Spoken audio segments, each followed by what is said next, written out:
Australia's #1 rabbit-proof fence. It was 1901 and Australia was facing a huge problem. Rabbits, hundreds of thousands of them.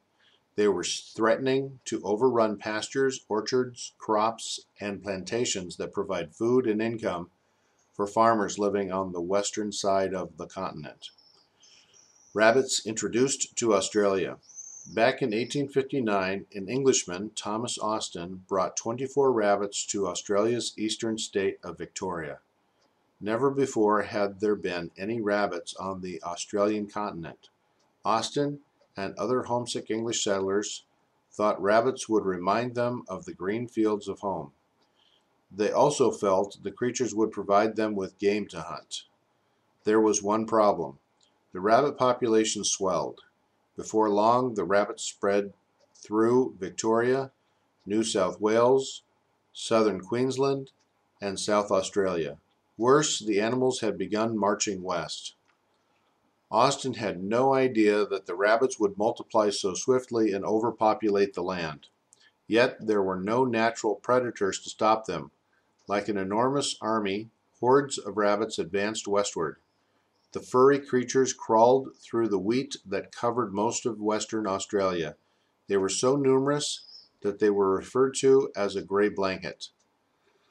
Like a giant lawnmower, the multitude of little creatures easily plowed through pastures and crops. They devoured everything in their path. They evicted wallabies and other now endangered species, moving in and taking over their burrows. The rabbits selectively grazed on certain grasses and shrubs. This radically changed the ecosystem as inedible woody weeds grew in their place. In times of drought, the rabbits dug deep into the ground to find moisture in the roots of plants. They killed trees and shrubs by stripping off bark. As the vegetation cover was systematically stripped bare, erosion became a serious problem. By 1894, the menace had reached Western Australia's border. A far-reaching solution. The rabbit problem had become such a serious threat to all of Australia's native plants and animals that something had to be done to stop the rabbit plague. Australia's Royal Commission met to formulate a solution. A decision was made to build a rabbit-proof fence that would eventually cross the continent from north to south.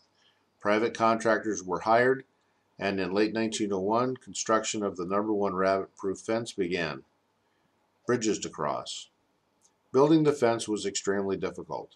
The project required 400 camels, 150 horses, 50 donkeys, and 4 teams of oxen. Posts made of bush timber had to be cut by axe, then tapered on top like a pencil point to prevent moisture from seeping into the wood. These posts were driven into the ground at 12-foot intervals. Wire netting that extended 3.5 feet above the ground and 1 foot into the ground was strung between the posts. To prevent it from rusting, the bottom section of netting was dipped in a mixture of hot coal tar and kerosene. In some places, no bush timber was available. 8,000 tons of wire netting and iron posts had to be transported by ship and rail to depots. Teams of 14 camels pulled each of the 40 wagons that hauled these materials from the depots to the construction area. Camels plodded 10 to 12 miles a day across the desert and sand dunes. It took up to 2 months to move 5 tons of fencing material from the coast to the fence. Weather conditions and loneliness were major obstacles. The weather was often hot and dry with temperatures well over 100 degrees in the shade. Workers endured constant heat and the relentless buzzing of flies. They were hundreds of miles from home with no motor vehicles, refrigerators, or radios, and little contact with family or friends. In some areas, there were spans of hundreds of miles between water wells. This made it difficult to locate sufficient water for the working teams of camels. One worker reported that his camels survived 14 days on 3 buckets of water each. By 1907, the rabbit-proof fence was completed.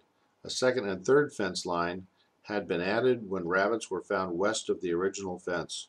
With the #2 and #3 fences, Australia was totally divided by 2,023 miles of netting.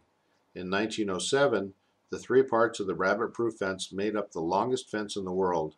Today, it is a barrier not only for wild rabbits, but also for wild dogs, goats, kangaroos, and emus.